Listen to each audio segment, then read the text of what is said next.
Magandang araw mga kaibigan. Bigyan natin ngayon ng reaction opinion itong post ng Pinoy History. Tungkol ito sa pahayag ni Congressman Saldico na pinapasinungalingan niya ang lahat ng mga akusasyon laban sa kanya. Congressman Saldico firmly rejected all accusations made against him during the recent hearing. Kanina, yung Blue Ribbon hearing. Calling them baseless and irresponsible. In a public statement, Ko said, "I vehemently deny all the baseless and irresponsible accusations against me during the Senate hearing." Sa Tagalog, ito, nakatagalog, mariin kong itinatanggi ang lahat na walang basihan at irresponsableng paratang laban sa akin. Sa isinagawang pagdinig, ang mga akusasyong ito ay walang katotohanan at malinaw na layong sirain ang aking reputasyon at pagkatao. Ano? So, reputasyon niya. Ano kayang reputasyon niya ngayon?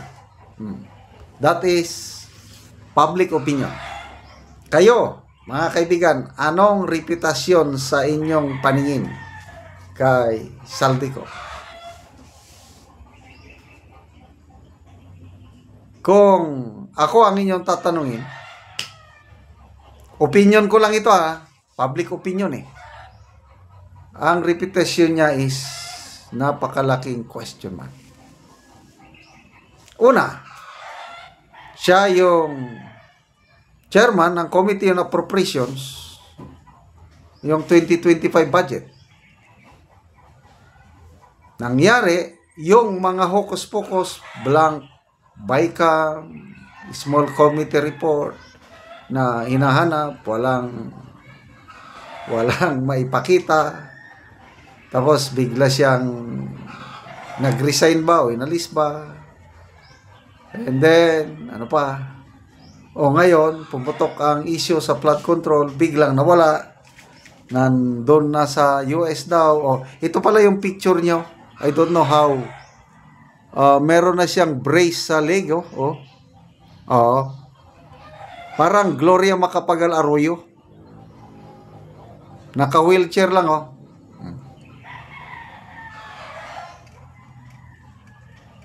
May sakit daw. So, gaano katotoo na meron siyang sakit? Sabi nila, sakit sa puso. Bakit dito naman nakalagay? Maoperahan ba? Kung mayroon kang heart procedure, sakit sa puso, apektado ba ang leg? Nagtatanong lang. Anyway, reputasyon ko na Ayun. Tapos, magkatugma yung unang salaysay ni Curly Discaya sa Blue Ribbon hearing, panahon pa ni Senator Marcoleta chairman, at yung testimony ni Engineer Alcantara kanina lang, nagkatugma na. Ang mga kickbacks napupunta kay Saldico. Very clear yung testimony ni Engineer Alcantara kanina na nagdadala siya ng bilyon-bilyong kwarta kay Saldico. Kaya, I don't know kung ano pa yung reputasyon. Anyway, unless proven guilty sa korte court of law, he is deemed innocent. But kung sa public opinion, magbasa tayo dito sa people who reacted. 59,000 people who reacted. 44% ang tumatawa, hindi naniniwala sa kanya, 12,000 ang galit. So, this is 56,000. 2,100 lang ang nag-like. I don't know sino yung 2,100 na believe sa kanya. Baka trolls. Yan. So, ang mga comments. Lay James Casel, I started a joke. Oh, kanta ito. I started a joke which started this whole world crying, but I didn't see that the joke was on me.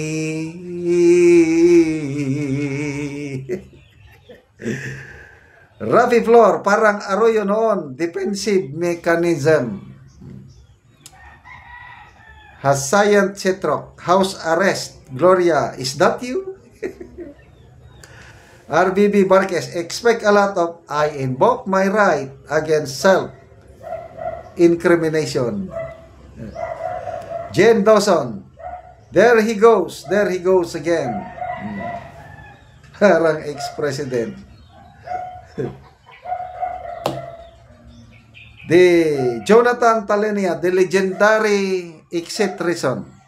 It saw Arroyo house arrest. We saw it coming, didn't we? So the neck brace and wheelchair fashion is back again. Paawa effect eh. So ang tanong ngayon is, babalik pa ba siya sa Pilipinas? Pinababalik na siya ng kamera. Ang initial response niya is, hindi ako babalik. Karapatan kong magpagamot. I will resign if you force me. Oh. So kung nag-resign, nako, ligtas na ba siya kung mag-resign? I just don't know with this government. Kung mayroon bang political will. Speaking of investigation, nakaka-dismay ito. May press statement yung ICI, Independent Commission on Infrastructure. Yung mga important documents, evidences sa DPWH, destroyed, tampered. So, paano pa mapapanagot yung ano?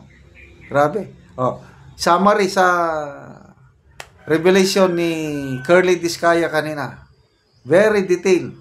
Pati si Senator Lacson naniniwala yung credibility malapit sa katotohanan. Ang nagko-control, sabi ni Discaya, politiko. Kinokontrol niya ang DPWH para yung mga bidding laro-laro lang kung sinong gusto nila. To sumusunod lang din ang DPWH sa kagustuhan ng politiko at ang mga kontratista walang magawa kundi sumunod. Yun po ang pasabog ng Discaya kanina. Okay, salamat mga kaibigan sa inyong pagsubaybay sa ating channel. Nakakatulong kayo ng malaki sa tribong Talandig ng Bukidnon dahil ang sweldo natin sa channel na ito is pantulong sa tribo. Namimigay tayo ngayon ng livelihood assistance, nagpapatanim ng saging lakatan at Arabica coffee. Kaya panoorin niyo ang video na ito. So na ako karon dere sa kapihan ni Kuya Richard. So nagduha ni siya ka bulan karong adlaw. So mag-spray na pud siya kayo man og abono.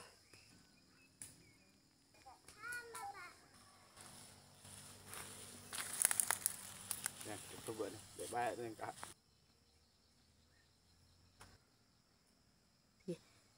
Oh, ino takri. Okay, salamat kayo sa Dios nga naipanalangin nga niabot. Ug sukat sa akong pagtanom do nakabulan. So murag kita na dyan nato gyud nga maayo. Mayang tubo. Oo, so si Kuya nananom siya para sa kaugmaon siyang anak kay siya lang ang nagbuhi sa iyang anak kay wala siya asawa. Balo si Kuya Richard ug pasalamat siya nga nakaparanom siya kape. Okay, salamat po kayo sa kuan number 1. Kung number 1 na akong pasalamatan ang nag-sponsor ani para nga makakwanta.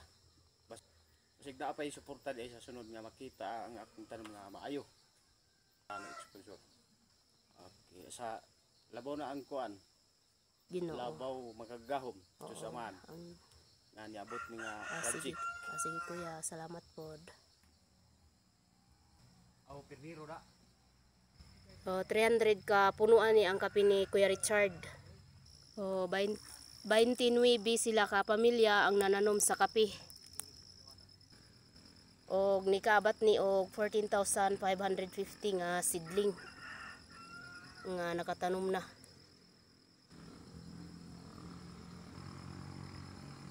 So duha pa nga kabulan apa naanay mga sanga.